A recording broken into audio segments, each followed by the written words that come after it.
بنورنا الدنيا وننشر في الفضاء أملا ونعلي عزم همتنا فمن طلب العلا وصل. الحمد لله رب العالمين والعاقبة للمتقين والصلاة والسلام على سيد الأنبياء والمرسلين سيدنا وحبيبنا وحبيب رب العالمين محمد وعلى آله وأصحابه ومن هدى بهديه إلى يوم الدين.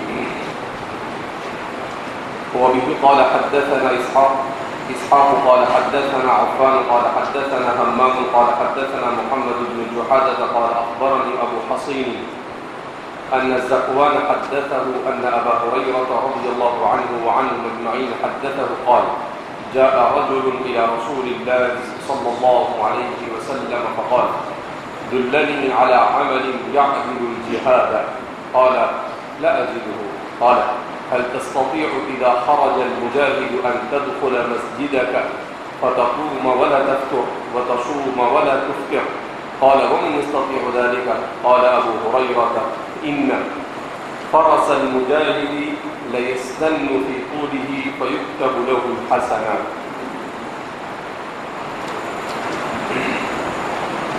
سیدنا حضرت ابو ہریرہ رضی اللہ تعالی عنہ فضائل جہاد کے باب میں ایک اہم ترین حدیث کو بیان کرنے جاتے ہیں. فرماتے ہیں جاء رجل الى رسول اللہ صلی اللہ علیہ وسلم، ایک شخص نبی کریم صلی اللہ علیہ وسلم کی خدمت اقدس میں حاضر ہوا. حافظ ابن حجر اسقلانی فرماتے ہیں کہ میں نے بہت جستجو کی کہ رجل کا ابہام دور ہو جائے اور یہ رجل کون ہے اس کا پتہ چل جائے، لیکن فرماتے ہیں لم اجد، مگر میں ان کے نام کے سلسلے میں کسی قسم کی کوئی تفصیل معلوم کر سکا نہیں. لیکن حضرات صحابہ کے سلسلے میں اس طرح کی جہالت سے حدیث کے اوپر کسی قسم کا کوئی فرق اور اثر آتا نہیں، اس لیے کہ یہ جہالت کی سند نہیں ہے، بلکہ یہ صرف متن میں سوال کرنے والے میں جہالت ہے، جس سے متن حدیث کے اوپر اس کے حکم میں بھی اور سند حدیث پر بھی کسی قسم کا کوئی فرق اور کسی قسم کا کوئی تبدیلی حکم واقع ہوتا نہیں ہے. البتہ اس کے باوجود ہمارے محدثین نے مسلسل کوششیں کی ہیں کہ وہ اس طرح سے جہاں پر بھی حضرات صحابہ رجلون کا ذکر کریں تو وہ کوشش کرتے ہیں کہ نام کو تلاش کریں. اکثر نام حاصل ہو جاتا ہے، مل جاتا ہے، اور کبھی کبھی نام مل پاتا نہیں ہے. سوال پیدا ہوتا ہے کہ صحابہ بجائے نام لینے کے اس طرح سے رجلون کیوں کہہ دیتے تھے؟ تو اس کی متعدد وجوہات ہو سکتی ہے. ایک وجہ یہ ہو سکتی ہے کہ بعض مرتبہ اگر کوئی گناہ یا کوئی نامناسب کام ہو تو صحابہ اپنے ساتھی کے نام کو چھپانے کی کوشش کرتے تھے، اس لیے نام کا ذکر کرتے تھے نہیں. اور بعض مرتبہ چونکہ نبی کریم صلی اللہ علیہ وسلم کی مجلس اقدس میں جیسے مدینہ کے صحابہ ہوتے تھے ایسے ہی باہر سے بھی لوگ وارد ہوتے رہتے تھے، تو سوال کرنے والا کوئی نیا ہوتا تھا جس کے نام سے صحابی کو واقفیت نہیں ہوتی تھی، تو ظاہر سی بات ہے وہ جاء رجل سأل رجل کے علاوہ اور کیا کہہ سکتے ہیں جب نام ہی معلوم نہیں. تو اس لیے حضرات صحابہ عدم واقفیت کی وجہ سے ان کا نام ذکر کرنے کے بجائے رجل سے اسے تعبیر کر دیا کرتے ہیں. جاء رجل، ایک شخص نبی کریم صلی اللہ علیہ وسلم کی خدمت اقدس میں حاضر ہوئے. فقال، اور کہنے لگے، انہوں نے کہا، سوال کیا، دلنی علی عمل یعدل الجہاد، کہ اللہ کے رسول صلی اللہ علیہ وسلم آپ مجھے کوئی ایسا عمل بتا دیجئے جو جہاد کے برابر ہو، جہاد فی سبیل اللہ کے برابر ہو. قال لا اجدہ، تو نبی کریم صلی اللہ علیہ وسلم نے ارشاد فرمایا لا اجدہ، ایسا تو کوئی عمل مجھے معلوم نہیں ہے، میں کسی بھی عمل کو اس طرح سے پاتا نہیں ہوں کہ جو جہاد کے برابر ہو، جہاد کے مساوی ہو اجر میں. کا ایسا کوئی عمل اللہ کے رسول صلی اللہ علیہ وسلم فرماتے ہیں کہ نہیں ہے. اب یہاں پر سوال یہ پیدا ہوتا ہے کہ بعض جگہ پر نبی کریم صلی اللہ علیہ وسلم نے ارشاد فرمایا، جیسے حضرت عبداللہ بن عباس رضی اللہ تعالیٰ عنہ کی ایک روایت بیان کی جاتی ہے کہ ذی الحجہ کے 10 دنوں میں نیکی کرنا آپ صلی اللہ علیہ وسلم نے اسے جہاد سے بھی افضل قرار دیا ہے. حضور نے فرمایا کہ مل عمل فی ایام العشر افضل من العمل في هذا قالوا ولا الجهاد في سبيل الله قال ولا الجهاد. تو اب سوال یہ پیدا ہوتا ہے کہ بظاہر تعارض ہے اور یہ بات امر مسلم ہے کہ احادیث اور کتاب اللہ میں کسی قسم کا کوئی تعارض ہوتا نہیں ہے. تو اب اس کی تدبیر کیسے دی جائے؟ تو فرماتے ہیں کہ حقیقی اعتبار سے تو کوئی بھی عمل ایسا نہیں ہے جو واقعتاً جہاد فی سبیل اللہ کے ہمسر، اس کے ہم پلہ اور اس کے مساوی ہو. البتہ کہیں پر اگر ایسا کہا گیا، جیسا کہ حضرت عبداللہ ابن عباس کی روایت ہے جس کو کتاب العیدین میں خود امام بخاری نے بیان کیا ہے، تو اس روایت میں اگرچہ یہ کہا گیا کہ حضور سے یہ پوچھا گیا کہ ان 10 دنوں میں کوئی بھی عمل اتنا افضل ہے کہ اس سے افضل اور کسی دن میں عمل ہو سکتا نہیں. تو آپ نے سوال کرنے والے نے سوال کیا جہاد فی سبیل اللہ بھی؟ کہا ہاں جہاد فی سبیل اللہ بھی. تو فرماتے ہیں کہ اس کا مطلب یہ ہے کہ وہ عمل آپ یہ فرما رہے ہیں کہ ان 10 دنوں میں نیکی کرنا یہ بہت زیادہ اجر کا باعث ہے جو جہاد کے قریب قریب پہنچ جاتا ہے، جو جہاد کے قریب قریب مساوی ہونے کا کوئی سوال پیدا ہوتا نہیں ہے. تو اس لیے فرماتے ہیں کہ وہ تقریب کے لیے آپ نے ایسا کہا ہے، اس کو تساوی کے لیے آپ نے ایسا کہا نہیں ہے. تو بہرحال اب سوال پیدا ہوتا ہے کہ ایسا کیوں؟ جہاد اتنا افضل عمل کیوں؟ اس لیے کہ جہاد میں 2 چیزیں ہوتی ہیں. ایک تو یہ کہ جہاد میں انسان اپنی جان ہتھیلی پر لے کر نکلتا ہے، اور انسان کا اپنی جان کو ہتھیلی پر لے کر نکلنا جو اس کی اپنی سب سے قیمتی چیز ہے، وہ ظاہر سی بات ہے کہ اس سے زیادہ اللہ کی راہ میں قربانی کرنے کے لیے کوئی قیمتی چیز انسان کے پاس نہیں ہے. اور وہی قربان کرنے کے لیے وہ کیا ہو چکا ہے؟ نکل چکا ہے. کیونکہ وہ گئی تو سب کچھ ختم ہو گیا، مگر اس کے باوجود وہ اپنی جان کو لے کر نکل گیا. تو ظاہر سی بات ہے کہ جو سب سے قیمتی چیز اپنی جان ہے، جب وہ اسے قربان کرنے کے لیے تیار ہوا تو اس سے زیادہ افضل عمل اور کون ہو سکتا ہے؟ دوسری بات یہ کہ جہاد فی سبیل اللہ کا دوسرا فائدہ یہ ہے کہ اس سے اعلاء کلمت اللہ ہوتا ہے، اللہ کے کلمے کو سربلندی حاصل ہوتی ہے. اور دنیا میں اسلام مسلمان کا مقصد کیا ہونا چاہیے؟ لتکون کلمت اللہ ہی العلیٰ. تو مقصد حیات بشری اس سے حاصل ہوتا ہے کہ اس سے اس دنیا میں انسان، اب سوال پیدا ہوتا ہے کہ اعلاء کلمت اللہ سے کیا ہوتا ہے؟ تو اعلاء کلمت اللہ سے کیا ہوتا ہے؟ وما خلقت الجن والانس الا لیعبدون پر عمل ہوتا ہے کہ پوری انسانیت کو جو اپنے مقصد تخلیق کو فراموش کر کر دوسری چیزوں میں مبتلا ہو گئی تھی، اسے اپنے مقصد کی طرف بلانا ہوتا ہے.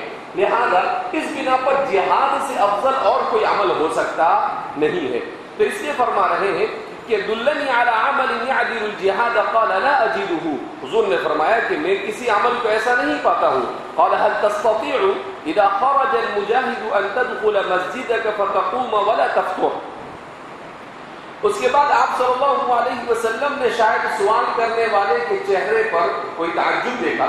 حضور کا ایسا محسوس ہوا کہ اس شخص کو بات ابھی اچھی طرح سے سمجھ میں آئی نہیں. تو آپ مزید اس کو اچھی طرح سے سمجھانے کے لیے خود آپ سوال کرتے ہیں هل تستطيع اذا خرج المجاهد ان تدخل مسجدك فتقوم ولا تفطر.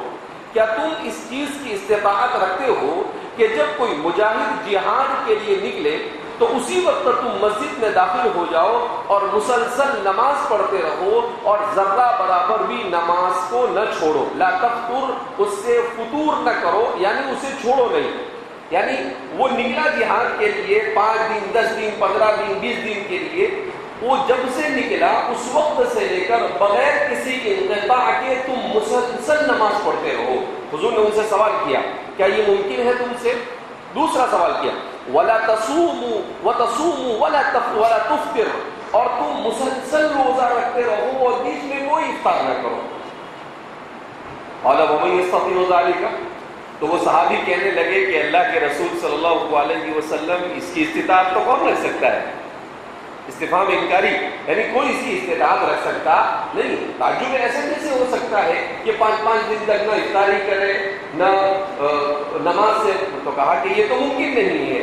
تو اللہ کے رسول صلی اللہ علیہ وسلم نے کہا کہ اس کا مطلب یہ ہوا کہ جب آدمی جہاد کے لیے نکلتا ہے تو اس کا ہر منٹ یہ نماز میں اور روزے میں شمار ہوتا ہے. اس کا ہر لمحہ یہ گویا نماز میں اور روزے میں ہونے میں شمار ہوتا ہے.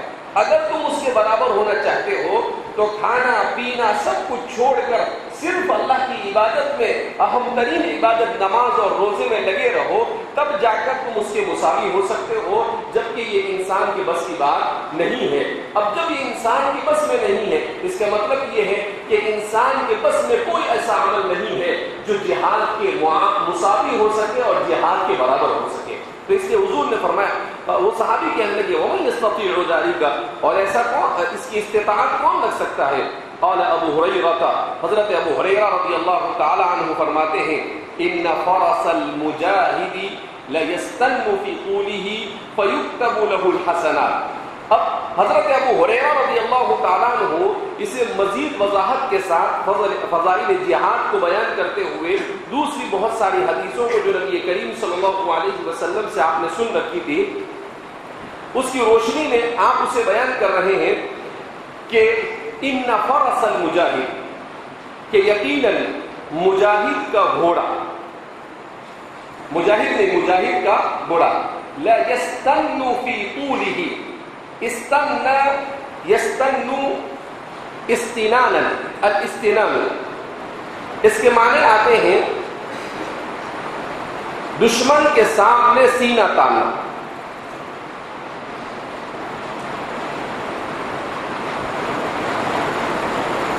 علامہ جوہری جو لغت کے بہت بڑے امام گزرے ہیں, وہ فرماتے ہیں هو ان يرفع رجليه ويطرحهما معا,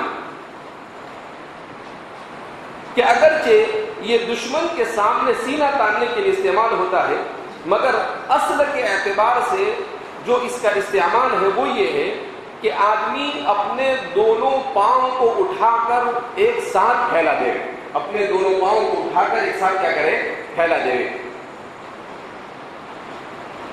اور لفظ استعمال کیا فی طولہ, بعض نے کہا یہ فی طولہ ہے اور بعض نے کہا فی طولہ ہے, طولہ نہیں, یا تو طا کے کسرے کے ساتھ یا طا کے فتحے کے ساتھ. اس رسی کو کہا جاتا ہے جو جانور کو باندھ دی جاتی ہے, جس کے ذریعے سے جانور کو باندھا جاتا ہے. تو فرماتے ہیں ان فرس المجاہد لا یستن فی طولہ, لا یستن فی طولہ, کہ مجاہد کا گھوڑا جو اپنے پاؤں اپنی رسی کی طرف پھیلاتا ہے, فَيُكْتَبُ لَهُ حَسَنَاتٍ, تو اس کے بدلے میں بھی مجاہد کے نام اعمال میں نیکی لکھی جاتی ہے, اس کے بدلے میں بھی مجاہد کے نام اعمال میں نیکی لکھی جاتی ہے. سوال پیدا ہوتا ہے کہ آخر سیدنا حضرت ابو ہریرہ اس کے ذریعے سے کیا کہنا چاہتے ہیں؟ تو حضرت ابو ہریرہ یہ فرمانا چاہتے ہیں کہ مجاہد کی فضیلت اتنی زبردست ہے کہ مجاہد چاہے اللہ کے راستے میں نکلنے کے بعد سوئے, کھائے, پیے, کچھ بھی کرے, وہ سب کے سب بھی اس کے لیے اجر میں لکھا جاتا ہے. کہا اتنا ہی نہیں بلکہ اس کا گھوڑا بھی اگر کچھ کھاتا ہے, پیتا ہے اور آرام کرتا ہے تو وہ بھی مجاہد کے نام اعمال میں اس کا ثواب لکھا جاتا ہے. یعنی اس کی ہر حرکات اور سکنات پر نیکی لکھی جاتی ہے, اس کی اپنی حرکات اور سکنات پر بھی, اور جس گھوڑے پر سوار ہو کر وہ جہاد کر رہا ہے اس کی حرکات اور سکنات پر بھی کیا لکھی جاتی ہے, نیکی لکھی جاتی ہے. تو حضرت ابو ہریرہ رضی اللہ تعالیٰ عنہ نے عجیب و غریب تفسیر فرمائی. آپ نے جہاد کی فضیلت کو بیان کیا کہ اتنا افضل عمل کہ اس عمل میں, اس کام میں اگر انسان راحت کا کام بھی کرتا ہے تب بھی اس میں نیکی لکھی جاتی ہے, جبکہ نیکی کے لیے ضروری ہے کہ نیکی اور ثواب اس وقت ملتا ہے جب آدمی مجاہدہ کرتا ہے, اور یہاں پر وہ آرام بھی کرتا ہے تو ثواب ملتا ہے. یہاں پر ثواب مل رہا ہے آرام, اس کا گھوڑا بھی آرام کرے تو ثواب ملتا ہے. سوال پیدا ہوتا ہے ایسا کیوں؟ آرام کو تو نہیں ملنا چاہیے، اس لیے مل رہا ہے کہ وہ دونوں کے دونوں وہ اپنی جان بھی ہتھیلی کو لے کر نکل چکا ہے اور اپنے گھوڑے کی جان بھی ہتھیلی کو لے کر نکل چکا ہے، اس لیے کہ وہ بھی تو مر سکتا ہے۔ تو دونوں کی جان ہتھیلی پر ہے، کبھی بھی ان کے ساتھ کوئی بھی حادثہ اور واقعہ اور موت کا حادثہ ان کے ساتھ پیش آ سکتا ہے۔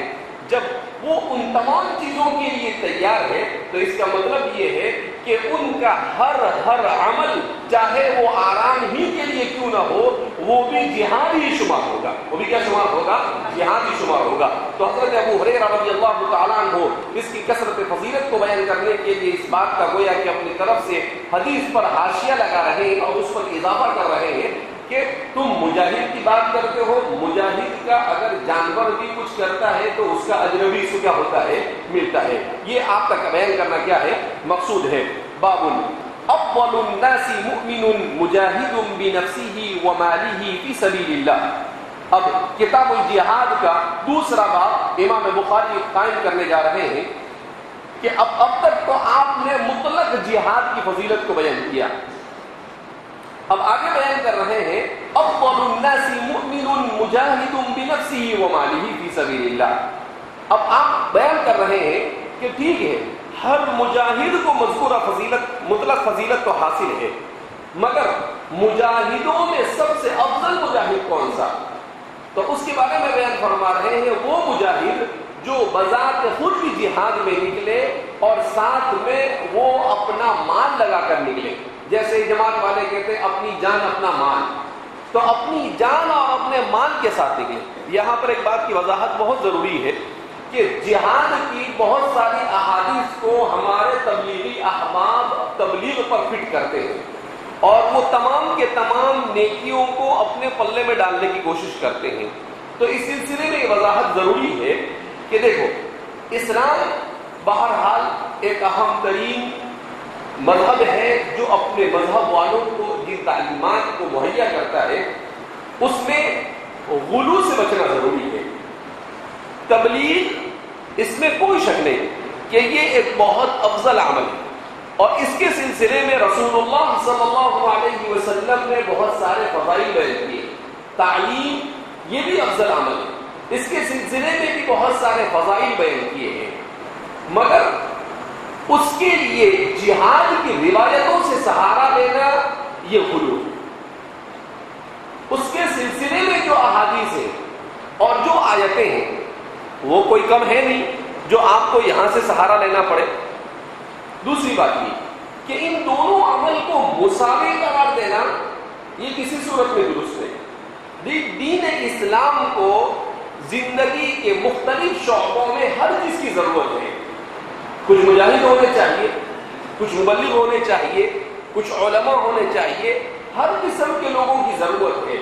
تو ہر ایک کو اس کے عمل کی وجہ سے اس کو ویسا ثواب دیا جائے گا، مگر دوسرے کے ثواب کو اپنی طرف اینٹنے کی بات کرنا یہ عقل مندی نہیں۔ لہذا جب اللہ کے رسول یہ فرما سکتے ہیں لا اجیدہ، تو پھر دوسرے کسی کو اس میں غلط سلط تفسیر تشریح اور توضیح کرنے کی اور تعویل کرنے کی ضرورت ہے نہیں۔ لہذا جہاد بہرحال جہاد ہے، لیکن اس کا یہ مطلب نہیں ہے کہ آدمی فضائل کو سن کر جہاد میں نکلنا کا کیا کر لے گے۔ آدمی کو ارادہ اور دل کے اندر میں قصد ضرور کرنا چاہیے، مگر اس کے لیے اس کے احکام اور اس کی تفصیلات کا جاننا ضروری ہے جو اس کتاب میں کہے جا رہے ہیں، بیان کیے جا رہے ہیں۔ ہمارے فقہاء نے بھی اپنی کتابوں میں کتاب الجہاد کے نام سے مستقل اس کے احکام کو ذکر کیا ہے، جس کو ہم پڑھتے نہیں، جس کو ہم پڑھاتے نہیں، جس کی وجہ سے ہمیں ان احکامات سے ناواقفیت ہوتی ہے اور اس کی صحیح صورتحال ہمارے سامنے آتی نہیں ہے۔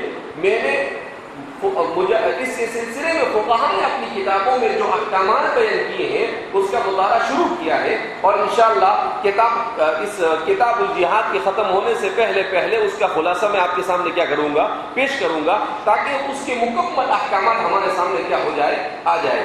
تو اس کا جاننا بھی ضروری ہے۔ تو اس لیے یہاں کی روایتوں کو اٹھا کر وہاں پر لے جانا یہ درست نہیں ہے۔ وہاں کے لیے جو فضیلت حضور نے بیان کی ہے، اس لیے کہ تبلیغ یہ بھی نبی کا کام ہے، جہاد یہ بھی نبی کا کام ہے، تعلیم یہ بھی نبی کا کام ہے، لہذا ان سب چیزوں کو دین کی ضرورت ہے۔ اسی لیے ہمارے بزرگ فرماتے رہتے ہیں کہ ایک ہے آدمی کسی شعبے میں، دین کے کسی بھی شعبے میں کام کرے تو یہ تصور رکھے یہ بھی دین کا کام ہے، یہ ہی دین کا کام ہے۔ کہا ہمارے والد صاحب فرماتے ہیں بھی اور ہی کا جھگڑا۔ اگر آپ نے یہ کہا کہ یہ بھی دین کا کام ہے، تعلیم بھی دین، تبلیغ بھی دین، جہاد بھی دین، تو یہ سب آپ کبھی بھی غلو کا شکار نہیں ہوں گے۔ لیکن آپ تبلیغ میں لگے اور کہیں تبلیغ ہی دین، تو یہ غلط۔ اگر تبلیغ ہی دین ہوگا تو علماء کیسے پیدا ہوں گے؟ اگر تبلیغ ہی دین ہوگا تو مجاہدین کیسے پیدا ہوں گے؟ اگر تبلیغ ہی دین ہوگا تو قائدین کیسے پیدا ہوں گے؟ لہذا سب مسلمانوں کو زندگی کے ہر شعبے میں رہنمائی کے لیے ہر قسم کے لوگوں کی ضرورت ہے۔ جس وقت جس چیز کی ضرورت ہے اس چیز کو پورا کرنے والا وہ اجر عظیم کو حاصل کرنے والا ہے۔ بہرحال باب افضل الناس مؤمنا، تو آپ صلی اللہ علیہ وسلم فرماتے ہیں کہ مومنوں میں سب سے افضل وہ ہے، وہ مومن مجاہد ہے جو اپنے نفس اور اپنے مال کے ساتھ اللہ کے راستے میں جہاد کرے۔ وقوله تعالی، اور اللہ رب العزت کا ارشاد، یا ایھا الذین آمنوا هل ادلکم علی تجارۃ تنجیکم من عذاب الیم تؤمنون باللہ ورسولہ وتجاہدون فی سبیل اللہ باموالکم وانفسکم ذلک الفوز العظیم۔ سورہ صف کی آیت نمبر 10، 11 اور 12، جس میں اللہ رب العزت ارشاد فرماتے ہیں، یا ایھا الذین آمنوا، اے ایمان والو، هل ادلکم علی تجارۃ تنجیکم من عذاب الیم، کیا میں تمہیں ایسی تجارت کی رہنمائی نہ کروں، ایسی تجارت نہ بتاؤں، تنجیکم من عذاب علیم، جو تمہیں دردناک عذاب سے نجات دے۔ اللہ رب العزت نے خود سوال کیا مومنوں سے کہ اے مومنوں، کیا تم یہ چاہتے ہو کہ عذاب علیم سے محفوظ ہو جاؤ؟ تؤمنون باللہ ورسولہ، سب سے پہلے بیان کیا تم اللہ اور اس کے رسول پر ایمان لاؤ، وتجاہدون فی سبیل اللہ باموالکم، اور یہ کہ تم اللہ کے راستے میں اپنے مال اور اپنی جان کے ساتھ جہاد کرو۔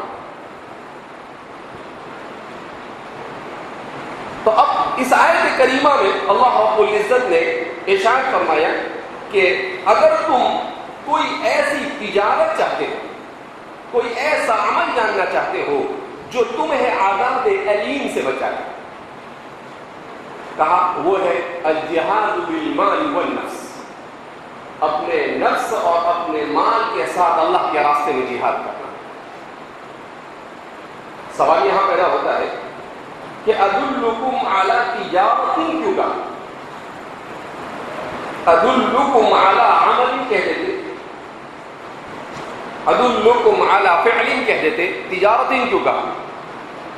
اس لیے تجارت کہا کہ انسان جو ہے اس کو زیادہ مال کمانے کا شوق، وَأُحْضِرَتِ الْأَنفُسُ الشُّحَّ، وہ مال کا بہت زیادہ حریص، اللہ جہاد پر اسے عملہ کرنا چاہ رہے ہیں، اگر اسے عمل اور فعل کہتے تو اس کو اتنی اہمیت نہ ہوتی، لیکن تجارت کا لفظ استعمال کر کر اللہ یہ بتانا چاہ رہے ہیں کہ جو شخص اپنے مال اور اپنی جان کے ساتھ ہمارے راستے میں نکلتا ہے، گویا ایک قسم وہ ہمارے ساتھ تجارت کرتا ہے۔ کون سی تجارت کرتا ہے؟ کہ وہ یہ کہتا ہے یہ میرا مال اور یہ میری جان، چلو اللہ آپ ہمارے ساتھ سودا کیجیے، آپ ہم کو کیا دیں گے؟ تو اللہ کہتے ہیں عذاب علیم سے نجات اور جنت ملے گی، چلو آ جاؤ۔ تو سمن اور مبی کا کیا ہو رہا ہے؟ تبادلہ گویا کہ تو شے معنوی کو شے حسی کے ساتھ تشبیہ دے کر معاملے کو بالکل واضح کر کر انسان کو سمجھانا چاہتے ہیں، کیونکہ انسان کو معنوی چیز پر سمجھانے سے جلدی سمجھ میں نہیں آتا ہے، لیکن جب اس کی تشبیہ کسی حصے چیز سے دے دی جائے تو انسان کے لیے سمجھنا آسان ہوتا ہے کہ اچھا یہ ایسا ہو رہا ہے، گیو اینڈ ٹیک، کہ اللہ کہہ رہے ہیں کہ اچھا تم ہم کو دو ہم تم کو دیں گے۔ تو اس لیے اللہ رب العزت نے یہاں پر تجارتوں کا لفظ کیا ہے، استعمال کیا۔ تنجیکم من عذاب علیم. یہاں پر بھی اللہ نے ایسا نہیں کیا ادلکم علی تجارت تدخلکم الجنہ، نہیں، تنجیکم من عذاب علیم، تمہیں عذاب علیم سے نجات دے. کیوں یہ کہا، یہ تعمیل لائے؟ اس لیے کہ جنت کب ملے گی؟ جب جہنم والے اعمال سے انسان بچے گا. ارے بھائی جنت کب ملے گی؟ جب جہنم میں لے جانے والے اعمال سے بچے گا. جب تنجیکم من عذاب علیم کہا تو اللہ نے یہ کہا کہ جہنم سے خلاصی دینے والے اعمال میں سب سے اہم ترین عمل الجہاد بالمال والنفس ہے. الجہاد بالمال والنفس ہے. کہا کہ سب سے افضل ترین عمل ہے کہ جو تمہیں جہنم سے خلاصی دے سکتا ہے. اسی لیے یہاں تنجیکم من عذاب النار بھی نہیں کہا، یہاں تنجیکم من عذاب جہنم بھی نہیں کہا، یہاں تنجیکم من عذاب السعیر بھی نہیں کہا، بلکہ من عذاب علیم کہا. کیوں؟ اس لیے کہ انسان اس دنیا میں جو برائیاں کرتا ہے ان برائیوں کی وجہ سے اگر حقیقت کے اعتبار سے دیکھا جائے تو وہ عذاب علیم کا مستحق ہوتا ہے. کہ کوئی بھی دودھ کا دھلا ہوا نہیں، ہر ایک گھوٹالے کرتا ہے، چھوٹے بھی کرتا ہے اور بڑے بھی کرتا ہے. انبیاء معصومین کے علاوہ ہر ایک سے گناہ ہوتے ہیں، اور ایسا نہیں ہے کہ کوئی یہ دعویٰ کرے کہ بالکل گناہ ہوئے نہیں، ایسا ہوتا ہی نہیں. ورنہ وہ انسان نہیں ہے، وہ فرشتہ ہے. انسان ہوتا ہے. تو اس کا مطلب کیا ہے کہ وہ عذاب علیم کا ہر انسان گویا کہ ایک طرح سے کیا ہے، مستحق ہے.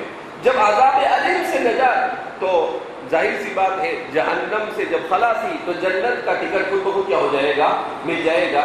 اس لیے فرمایا تنجیکم من عذاب علیم. اس سے ایک سبق یہ بھی یہاں پر اللہ رب العزت دینا چاہتے ہیں کہ انسان کو جنت میں لے جانے والے اعمال کی طرف توجہ دینے کے بجائے جہنم سے بچانے والے اعمال پر زیادہ فوکس کرنا چاہیے. اسی لیے کہتے ہیں کہ عبادت کرنا یہ بہت اچھی چیز ہے، مگر گناہوں سے بچنا یہ سب سے افضل عبادت ہے. گناہوں سے بچنا یہ کیا ہے؟ سب سے افضل عبادت، کہ انسان گناہوں سے بچے. اور یہاں انسان کی سب سے بڑی آزمائش ہوتی ہے کہ وہ اپنی خواہشات کو قربان کرے. تنجیکم من عذاب علیم. اللہ رب العزت نے عذاب علیم استعمال کیا، عجیب استعمال کیا. کیوں؟ کہ اللہ کے یہاں پر نظام کیسا ہے کہ اللہ فرماتے ہیں کہ تم ہمارے راستے میں علم اٹھاؤ گے اپنی جان دے کر، اپنا مال دے کر. جب مال دو گے تو دل کیا کہے گا؟ ارے تیرا کیا ہوگا، تیری بیوی کا کیا ہوگا، تیرے بچوں کا کیا ہوگا، مت دے. تو اس علم کو اٹھاؤ گے کہنے بیٹ میں تو اللہ کے راستے میں اپنا مال دوں گا. تو آپ نے ایک علم اٹھایا. پھر اس کے بعد جب آپ نکلیں گے تو شیطانی وسوسہ، نفسانی وسوسہ آئے گا، کہے بھائی جان جائے گی تو کچھ بچے گا نہیں. آپ کہیں گے پھر کیا پڑھیے، میں اپنی جان بھی دوں گا. تو آپ علم کو برداشت کر رہے ہیں. کیا کر رہے ہیں؟ علم اٹھا رہے ہیں، تکلیف اٹھا رہے ہیں. تو اللہ فرما رہے ہیں کہ آپ ہمارے راستے میں تکلیف کو اٹھاؤ، عارضی تکلیف کو اٹھاؤ، ہم ہمیشہ کی تکلیف کو دور کریں. آپ کیسی تکلیف اٹھاؤ؟ اس لیے کہ یہ تکلیفیں عارضی ہے. یہ تکلیفیں کیسی ہے؟ جب تک یہ زندہ ہے وہاں تک یہ تکلیفیں ہیں، اس کے بعد کوئی تکلیف نہیں. کہا کہ ہمارے راستے میں عارضی تکلیف اٹھاؤ، ہم موت کے بعد کی ہمیشہ کی ہر قسم کی تکلیفوں سے تمہیں کیا دے دیں گے؟ نجات دے دیں گے. اس لیے اللہ رب العزت نے یہاں پر عذاب علیم کی تعبیر کیا کی ہے، استعمال کی ہے. اس کو کہتے ہیں بلاغت قرآنی، اس کو کہتے ہیں بلاغت ہے. اسی لیے قرآن کریم کہتا ہے فَأْتُوا بِسُورَةٍ مِّن مِّثْلِهِ، لا اس کے جیسے ایک سورت تو لے کر آئے. کسی کے مائک کے لال کی طاقت نہیں کہ وہ لے کر آئے. 10 آیت بھی نہیں، 5 آیت بھی نہیں، 3 آیت بھی نہیں، اور ایک سورت بھی نہیں لا سکتا ہے. تؤمنون باللہ ورسولہ، تم ایمان لاؤ اللہ اور اس کے رسول پر. کیوں؟ اس لیے کہ یہ تو هذه مفتاح الجنہ، ایمان یہ جنت کی کنجی ہے. ایمان کے بغیر کوئی عمل قبول نہیں. لہذا جو لوگ یہ کہتے ہیں کہ اہل کتاب یہ بھی جنت میں جائیں گے تو وہ کیسے جنت میں جائیں گے؟ ان کے پاس ایمان ہی نہیں۔ ہمارے بہت سارے جدت پسندوں کا یہ کہنا ہے کہ انسان جب دنیا کے اندر اپنا مال خرچ کرے، اپنا یہ خرچ کرے، اپنے اخلاق خرچ ہو، چاہے وہ غیر مسلم ہو، لیکن وہ جنت میں جائے گا۔ قرآن جہاد جیسے افضل عمل کے بارے میں پہلی شرط لگاتا ہے، تؤمنون باللہ ورسولہ، اللہ اور اس کے رسول پر ایمان اولین شرط ہے۔ اس کے بغیر چھوٹا سے چھوٹا اور بڑا سے بڑا کوئی عمل قبول انسان کی طرف سے کیا جاتا نہیں۔ سوال پیدا ہوتا ہے یہ کڑی شرط کیوں؟ یہ کڑی شرط نہیں، یہ صحیح شرط۔ یہ کیسی شرط ہے؟ اس لیے کہ انسان اپنے نفس کو اللہ کے لیے تیار کر رہا ہے۔ اس کی علامت اور نشانی یہ ہے کہ وہ اس کی وحدانیت پر ایمان لائے۔ جب وہ اللہ کی وحدانیت ہی کو تسلیم کرنے کے لیے تیار نہیں تو دوسری ساری چیزیں سوائے دکھاوے کے اور کچھ نہیں ہو سکتی۔ دوسری ساری چیزیں سوائے دکھاوے کے اور کچھ ہو سکتی نہیں۔ لہٰذا اس بنا پر ایمان کے بغیر تو کوئی کام چلتا بنتا نہیں۔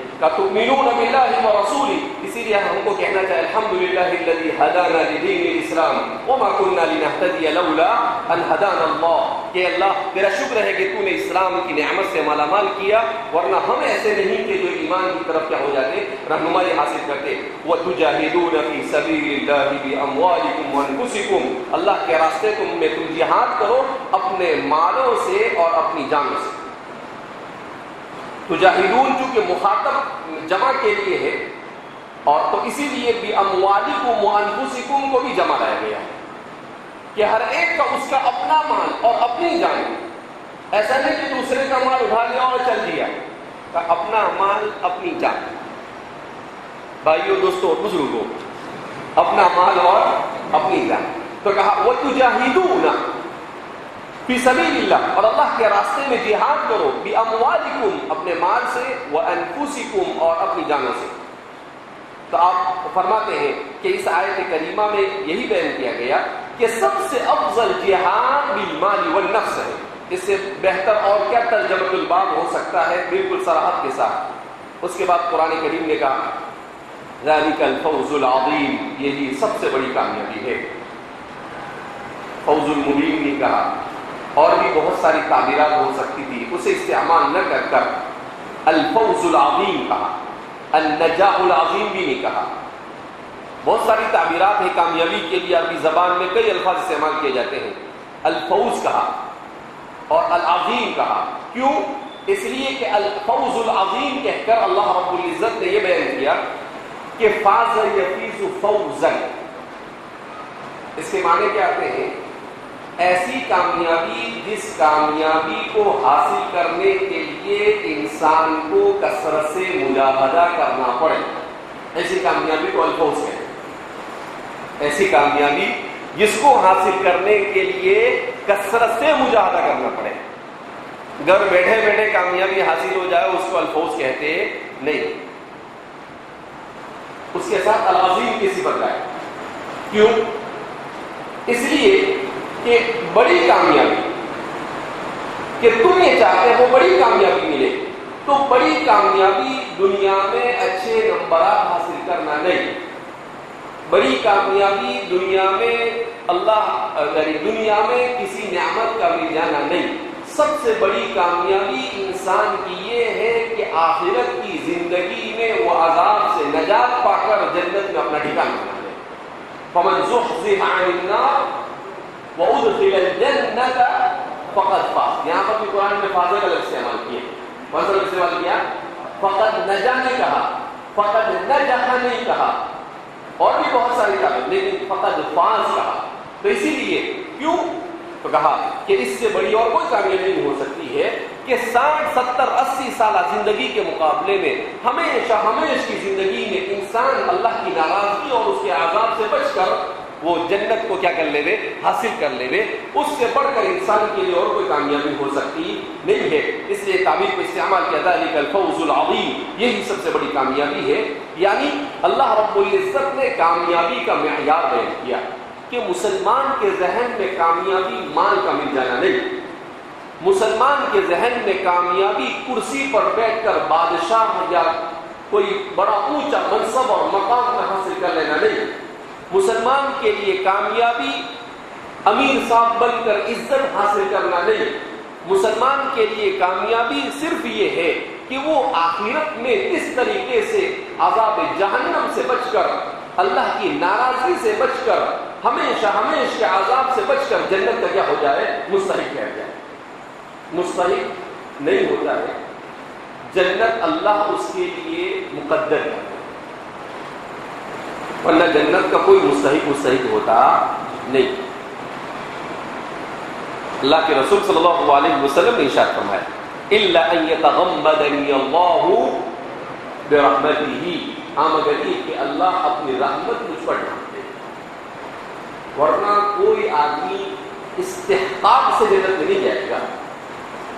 من يدخل بفضله ورحمته، جو بھی جنت میں جائے گا وہ اللہ کے فضل اور اس کی رحمت سے جائے گا۔ سوال پیدا ہو، دنیا میں اتنے پاپڑ ملنے کے، اتنا مجاہدہ کرنے کا، جان بھی دینے کی، مال بھی دینے کا، اور اس کے بعد بھی بولو کہ آپ اللہ کے فضل سے جائے گا، تو دنیا میں یہ دیکھتے ہیں ہم کہ کتنی ہم قربانیاں دیتے ہیں، لیکن یہ نہیں دیکھتے کہ اس کے مقابلے میں اللہ کی کتنی نعمتیں استعمال کرتے ہیں، اس کے مقابلے میں اللہ کی کتنی، اگر ہم اپنے مجاہدے کو اللہ کی نعمتوں سے مقابلہ اور مقارنہ کریں تو واللہ باللہ باللہ تاللہ کبھی بھی ہم اللہ رب العزت کی نعمتوں کے برابر نہیں پہنچ سکتے۔ کیسے پہنچیں گے؟ اگر اللہ آکسیجن روک دے گئے تو کیسا حال ہوا کورونا میں؟ آکسیجن کم ہو گیا تو بقد مات موتا عظیما، گیا کام سے۔ ایسا کہتے ہیں کہ دنیا سے صرف 5 سیکنڈ آکسیجن کو ختم کر دے گے تو یہ پوری دنیا تباہ ہو جائے۔ کتنے سیکنڈ؟ 5 ثوانی، 5 سیکنڈ۔ یہ آکسیجن جو اللہ نے یہ بلڈنگیں بھی دیا ہے، انسان کی چمڑی جو ہے، انسان کی چمڑیاں یہ پانی کی طرف پگھل جائیں تو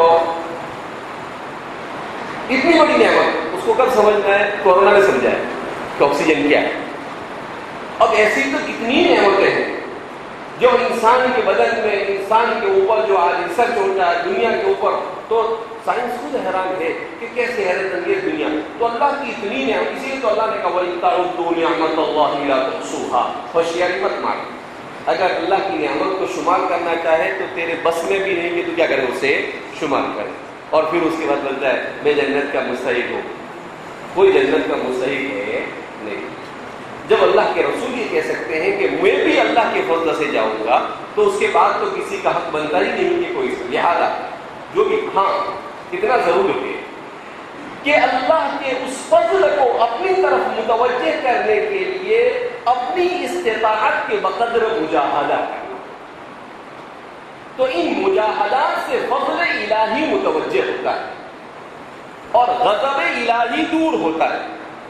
غضب الہی کیا ہوتا ہے؟ دور ہوتا ہے، اور مجاہدہ نہ کرنے سے غضب الہی قریب آتا ہے اور فضل الہی کیا ہو جاتا ہے؟ دور ہو جاتا ہے۔ اسی لیے آپ دیکھیں گے سورہ کہف میں اللہ رب العزت ذوالقرنین کے بارے میں بیان کرے، اللہ خضر کے بارے میں بیان کرے، اللہ جتنی بھی چیزیں وہ بیان کر رہے ہیں تو کیا کہتے ہیں؟ من رحمتہ، کیا کہتے ہیں اللہ؟ کہ اگر خضر کو علم ملا تو کس سے ملا؟ ذوالقرنین کو بادشاہت ملی تو کس سے ملی؟ اللہ کی رحمت سے ملی۔ اس کا مطلب کیا ہے؟ کہ مرنے کے بعد جنت کی بات کرتا ہے کہ اللہ کے فضل سے ملے گا۔ ارے دنیا میں جو نعمت ملتی ہے وہ بھی اللہ کی رحمت سے ملتی ہے، دنیا میں جو نعمت ملتی ہے وہ بھی کس سے ملتی ہے؟ اس کی رحمت سے ملتی ہے۔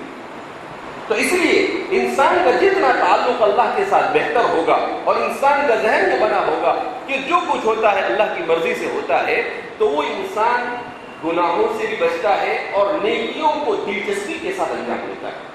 اور جس کے دل میں یہ بات نہیں ہوتی ہے تو اس انسان کے لیے گناہ کرنا بھی آسان ہو جاتا ہے اور پھر بڑی آسانی کے ساتھ جہنم میں بھی جا سکتا ہے۔ اللہ ہماری حفاظت فرمائے۔ بہرحال تو فضائل جہاد کو اس میں بڑے عمدہ پیرائے میں امام بخاری بیان کرنے کی کیا کر رہے ہیں، کوشش کر رہے ہیں۔